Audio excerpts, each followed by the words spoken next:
Welcome to এমএইচএস Bangla. আজকে আমরা একটু অন্য বিষয় পড়ব। এর আগে আমরা ফিজিক্যাল সায়েন্স নিয়ে পড়েছি। আজকে একটু গণিত বিষয় নিয়ে আমরা পড়ব এবং গণিত বিষয়ের প্রথমেই যেটি আছে সেটি হচ্ছে একচল বিশিষ্ট দ্বিঘাত সমীকরণ। এখন দেখো, আগে আমাকে নাম বুঝতে হবে কোনটা কি জিনিস। প্রথম কথা হচ্ছে এক চল। এবার চল বলতে বোঝায় চলরাশি।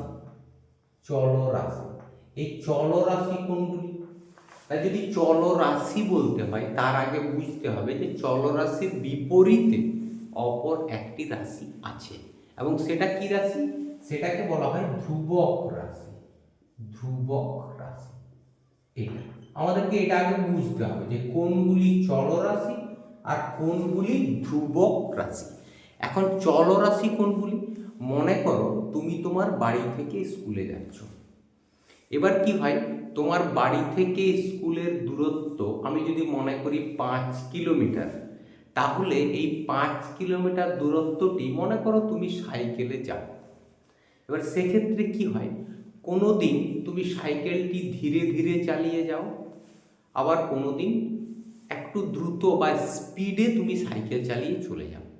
তাহলে এক্ষেত্রে কি হচ্ছে দেখো, তোমার সাইকেলের যে গতিবেগ, এই গতিবেগ কখনো কম থাকে। অর্থাৎ কি, তুমি যেদিন খুব ধীরে ধীরে সাইকেল চালিয়ে স্কুলে যাচ্ছ গতিবেগ কম, আবার কখনো তুমি খুব দ্রুত স্কুলে যাচ্ছ তখন গতিবেগ বেশি।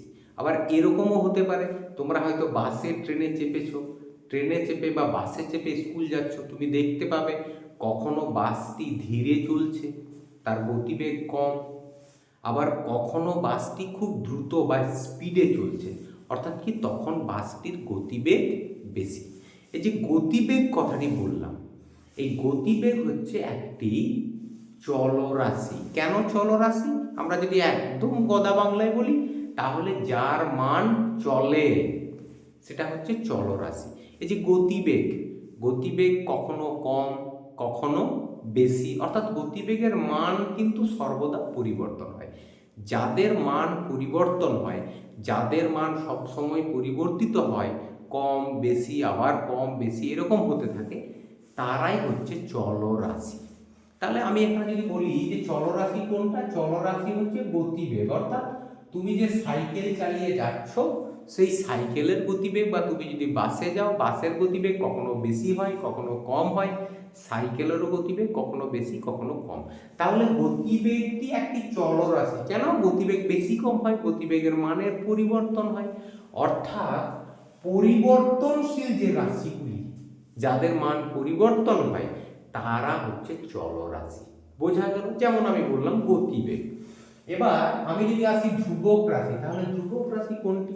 আমি এখনই বললাম তোমার বাড়ি থেকে স্কুলের দূরত্ব 5 কিলোমিটার।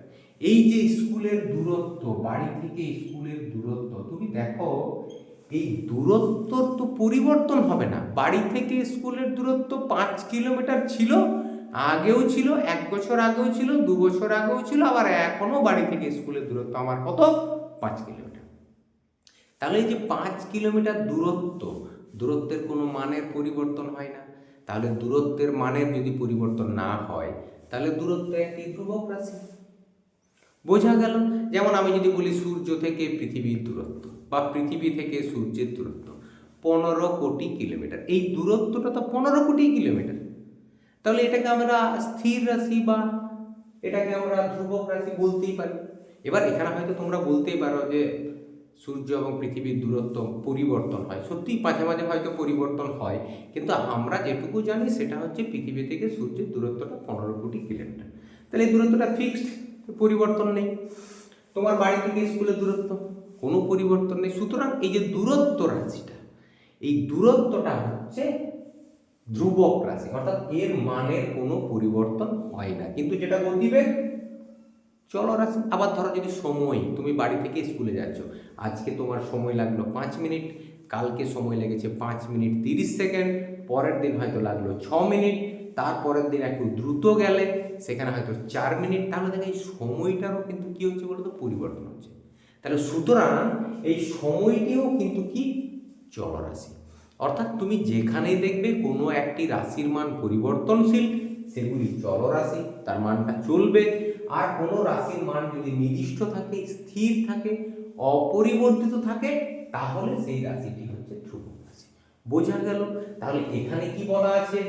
এক চল মানে একটি চলরাশি থাকবে, একটি চলরাশি। এবার প্রশ্ন হচ্ছে চলরাশি কোনগুলি? সাধারণত আমরা এক্স ওয়াই জেড এই শেষের দিকের অক্ষরগুলিকে আমরা চলরাশি বলি সাধারণত। আর এই যে ধ্রুবক রাশি, ধ্রুবক রাশি তুমি যে কোনো কিছুকে ধ্রুবক রাশি ধরতে পারো। এবিসি প্রথম দিকের গেলাকেও ধ্রুবক রাশি ধরতে পারো, আবার পরের দিকের গেলাকেও ধ্রুবক রাশি। তুমি লিখতে হবে। তুমি যদি বলো যে এক্স ওয়াই জেড চলরাশি, তুমি যদি লিখে দাও এক্স একটি চলরাশি, অসুবিধা নেই। তুমি লিখে দিলে এ একটি চলরাশি, কোনো ব্যাপার নেই। তুমি যাকে ইচ্ছা চলরাশি বলতে পারো, আবার যাকে ইচ্ছা ধ্রুবক রাশি বলতে পারো। তো সাধারণত আমরা শেষের দিকের গুলো কি বলি? চলরাশি।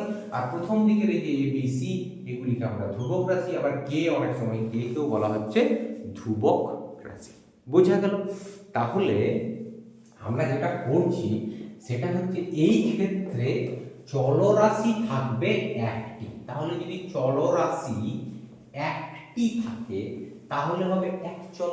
আমি মনে করছি চলরাশি একটি হচ্ছে এক্স, তাহলে এক চল। ওকে, এবার এক চল বিশিষ্ট দ্বিঘাত। দ্বিঘাত মানে কি? যার ঘাত হবে 2। অর্থাৎ চলরাশি থাকবে, সেই রাশিমালাটার ঘাত হবে 2। এই ঘাত কি করে নির্ণয় করে? ঘাত হচ্ছে, তুমি দেখবে চলরাশির যেটি সর্বোচ্চ ঘাত সেটাই হবে চলরাশিটির ঘাত বা সেই রাশিমালাটির ঘাত। এবার চলরাশির সর্বোচ্চ ঘাত কিরকম? মনে করে এখানে আছে 3x প্লাস এখানে আছে 4x স্কোয়ার প্লাস 5। তাহলে এটি একটি রাশিমালা। এই রাশিমালাতে দেখো, এই রাশিমালাতে কি আছে একটু ভালো করে লক্ষ্য করে দেখো। এই রাশিমালায় এখানে x এর ঘাত 1। ঘাত বলতে মাথার উপরের গুলিকে আমরা ঘাত বলি, আর এই বাঁ দিকের গুলিকে সহগ বলি। অর্থাৎ কিরকম? যদি এখানে x থাকে, মাথার উপরেরটি হলো ঘাত আর সামনেরটি হচ্ছে সহগ, এটাই আমরা বলি। বোঝা গেল? তাহলে মাথার উপরেরটি ঘাত, ঘাত কত? 1। এখানে ঘাত কত বলো তো? 2। আবার তুমি বলবে তাহলে এখানে, এখানেও আছে কি আছে দেখো, এখানে আছে x টু দি পাওয়ার 0। অর্থাৎ যে চলরাশিটা আছে সেই চলরাশিটিকে লিখবে এবং সেই চলরাশির ঘাত কত হবে বলো তো? 0। তাতে অসুবিধা কিচ্ছু নেই। কেন? x টু দি পাওয়ার 0 মানে তো 1। তাহলে এখানটা যদি 1 হয়, 5 আর 1 যদি গুণ করি, 5 একে 5। বোঝা গেল? তাহলে দেখো এখানে যে চলরাশিটি আছে সেই চলরাশির এই জায়গায় ঘাত আছে 1, এখানে ঘাত আছে 2, এখানে ঘাত আছে 0। তাহলে আমি কোনটা দেখব? আমি দেখব রাশিমালাটার সর্বোচ্চ ঘাত, চলরাশির সর্বোচ্চ ঘাত, সেই অনুযায়ী নাম হবে। তাহলে এখানে চলরাশির সর্বোচ্চ ঘাত হচ্ছে এটা 2। তা যেহেতু চলরাশির সর্বোচ্চ ঘাত 2, তাই এটাকে বলবো আমরা দ্বিঘাত। ওকে, তাহলে একটি চলরাশি, শুধু x আছে, অন্য কিচ্ছু নেই, এবং দ্বিঘাত, ঘাত কত? 2। বোঝা গেল? এবার আসছি সমীকরণ। সমীকরণ কি না, তোমরা জানো যে এই চলরাশিটার পরে সমান দিয়ে যদি হয়তো 5, 7 বা 8 কিছু একটা যদি লেখা থাকে, সেক্ষেত্রে আমরা কি বলবো? এই সমান দিয়ে বাম পাশ ডান পাশে যদি কিছু থাকে তাহলে সেগুলিকে আমরা বলছি সমীকরণ। কেননা সমীকরণ তোমরা ক্লাস 7 থেকেই অনেক পড়েছো সমীকরণ, তাই সমীকরণ সম্পর্কে বলার দরকার নেই। সমীকরণের সমান, এদিকটা বাম পক্ষ, এদিকটা ডান পক্ষ। বোঝা গেল? এবার এটা হলো এক চল বিশিষ্ট দ্বিঘাত সমীকরণ। একটি চলরাশি, দ্বিঘাত, সর্বোচ্চ ঘাত যেহেতু 2 তাই দ্বিঘাত, আর সমান দেওয়া আছে তাই এটা কি হচ্ছে? সমীকরণ। ওকে, এবার আমরা যেটা করব সেটা হচ্ছে একটা ছোট্ট সমীকরণ নিয়ে আমরা একটু আলোচনা করব। ছোট একটা সমীকরণ। কি সমীকরণ? মনে করো সমীকরণ একটা হচ্ছে 2x square plus 10x plus 12 equal to 0। ওকে, এই সমীকরণটিকে আমরা সমাধান করব। কি করে সমাধান করা যায় তোমরা জানো। সমাধানটি করছি কিচ্ছু না, এই জায়গাতে আমি মিডিল টার্ম ফ্যাক্টর অর্থাৎ মধ্য সহগ বিশ্লেষণ এটা আমি করব। দেখো তাহলে 12 আর 2, 12 দুগুণে 24, সেই 24কে ভেঙে আমাকে কত নিয়ে আসতে হবে বলো তো, 10। আমি মুখে মুখে ভেঙে নিচ্ছি, 4 6 24, 6 এবং 4 যোগ করলে হয় 10। তাহলে 6 আর 4 আমি করার চেষ্টা করছি। দেখো তাহলে এটা হচ্ছে 2x² plus 6x plus 4x plus 12 equal to 0। বোঝা গেল এটা।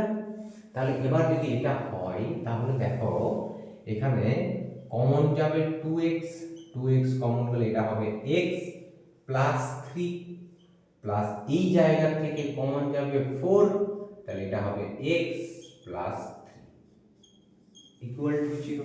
ওকে, এবার আসছে দেখো এই ক্ষেত্রে লিখলাম x প্লাস 3 কমন যাবে, তাই যদি x প্লাস 3 কমন নিই তাহলে এখানে দুই জায়গায় x প্লাস 3 কমন নিলে এখানে পড়ে থাকবে 2x আর এখানে পড়ে থাকবে 4, তাহলে 2x প্লাস 4 ইকুয়াল টু 0। বোঝা গেল। এবার দেখো এটা তো দুটি রাশির গুণফল, এখন এই যে মাঝখানে গুণ চিহ্ন কিছু নেই মানে, তো দুটি রাশি যদি গুণ হয়ে থাকে এবং তাদের গুণফল যদি শূন্য হয়, তারা উভয়ই শূন্য হতে পারে, বা যে কোনো একটা এটাও শূন্য হতে পারে আবার এটাও শূন্য হতে পারে। যদি তাই হয় তাহলে আমরা কি লিখবো, x প্লাস 3 ইকুয়াল টু 0। তাহলে এখান থেকে x এর মান কত বেরোলো দেখো, প্লাস 3 ওই দিকে গেল মাইনাস 3, এটা হলো x এর একটি মান। ওকে, তাহলে x প্লাস 3 ইকুয়াল টু 0, বা এই ক্ষেত্রে হবে এদিকটা হয় এটা 0 হলো, একবার এটা 0 হবে 2x প্লাস 4 ইকুয়াল টু 0। ওকে, এই ক্ষেত্রে 2x সমান প্লাস 4 ওই দিকে গেলে হবে মাইনাস 4, x সমান মাইনাস 4 বাই এই দুইটা নিচে নেমে যাবে, কাটাকাটি করে হবে মাইনাস। তাহলে x এর আরেকটি মান বেরোলো কত বলো তো, মাইনাস। তাহলে x এর দুটি মান বেরোলো, একটা মান হচ্ছে -3 আর একটা মান হচ্ছে -2। এবার প্রশ্ন হচ্ছে যে এগুলিকে কি বলেন। এই যে সমীকরণটা ছিল না, তোমরা দেখো এই যে সমীকরণটা, এই সমীকরণটার এই যে দুটো মান বেরোলো, এই দুটো মানকে বলা হয় ওই সমীকরণের বীজ। বীজ বলে। তাহলে বীজ বললে আমাকে গাছের বীজ বলা হবে, এটা তো ধরার কোনো মানে নেই। বীজ মানে হচ্ছে একটা সমীকরণের যে মান বেরোবে, যদি দুটো মান বেরোয় তাহলে দুটো বীজ, একটা মান বেরোয় তো একটা বীজ। বোঝা গেল। এবার খেয়াল রাখবে এই যে সমীকরণটা দেখো লিখবে, এক্ষেত্রে দেখো x এর সহগ কত 2, এইটাতে x এর সহগ কত 1, এটাতে x এর সহগ 1, এখানে x টু দি পাওয়ার 0। তাহলে সব থেকে বড় সহগটা কত বলো তো 2, তাই এটা দ্বিঘাত এবং সমীকরণ। ওকে, এবং তার সঙ্গে একটি চলরাশি, সর্বোচ্চ ঘাত 2, তাই দ্বিঘাত এবং সমান চিহ্ন দিয়ে আছে তাই সমীকরণ। তাহলে এক চল বিশিষ্ট দ্বিঘাত সমীকরণ হয়েছে। এবং এক চল বিশিষ্ট যে দ্বিঘাত সমীকরণ, তার যখন আমরা সমাধান করি অর্থাৎ x এর মান নির্ণয় করি, সেক্ষেত্রে সমাধানে x এর দুটো মান পাওয়া যায় এবং সেই দুটো মানকে বলা হয় এই সমীকরণের, এই যে সমীকরণটা, এই সমীকরণের বীজ। তাহলে আমাকে যদি প্রশ্ন করে এই যে দ্বিঘাত সমীকরণের কটি বীজ, আমি বলবো দুটি। একঘাত সমীকরণের কটি বীজ, একটি। ত্রিঘাত সমীকরণের কটি বীজ, তিনটি। অর্থাৎ যেরকম ঘাত হবে বীজ সেই রকমের হবে। আমার এখানে দ্বিঘাত নিয়ে আলোচনা, তোমরা জানবে যে আমাদের বীজ সংখ্যা কটি হবে বলো তো, দুটি।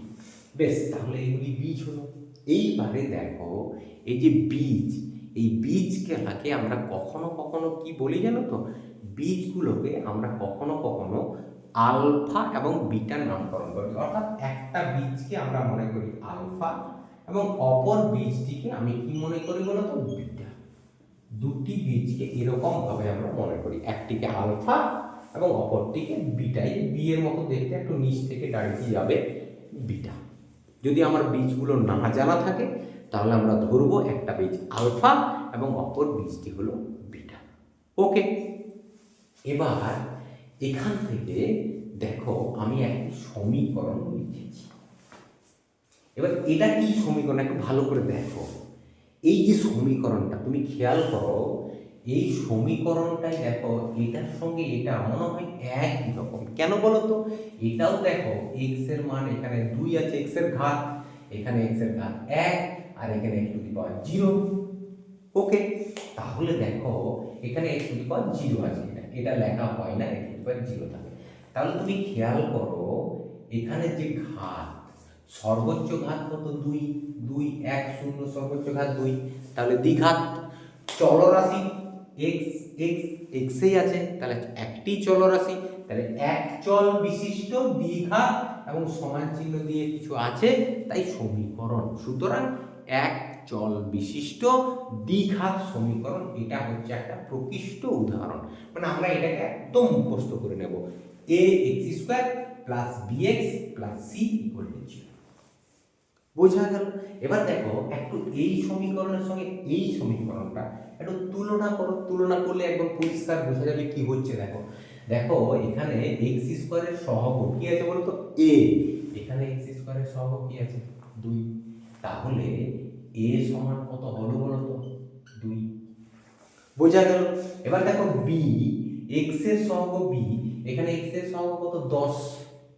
তাহলে এখানে b মানে কত? 10, চিহ্ন সমেত কিন্তু, এটা প্লাস b, এটা প্লাস 10, তাহলে b সমান হচ্ছে প্লাস 10। এবার মনে করো যে এখানটা মাইনাস থাকতো, প্লাস না হয়ে এখানে মাইনাস, তাহলে কি হলো বলতো? প্লাস b সমান মাইনাস 10, তাহলে এখানে মাইনাস 10 পড়তো। বোঝা গেছে? কিন্তু এখানে তো প্লাস চিহ্ন নেই, এখানে আছে মাইনাস চিহ্ন, তাই যে মাইনাস চিহ্ন নেই, এখানে আছে প্লাস চিহ্ন, তাই এই জায়গাটা আমি প্লাস করে দিলাম। এখানে b এর চিহ্ন মাইনাস হবে না, শুধুমাত্র 10ই হবে। ওকে, এবার সিটা দেখো, এখানে শুধু সি, এখানে সি এর জায়গায় কত আছে বলতো? 12, তাহলে এখানে হলো সি সমান 12, তাহলে তিনটি মান বেরোলো, বেরিয়েছে। এবার এই জায়গাতে একটি কথা বলা হয়নি, এখানে আমার লেখা আছে a not equal to 0, a 0 হওয়া যাবে না।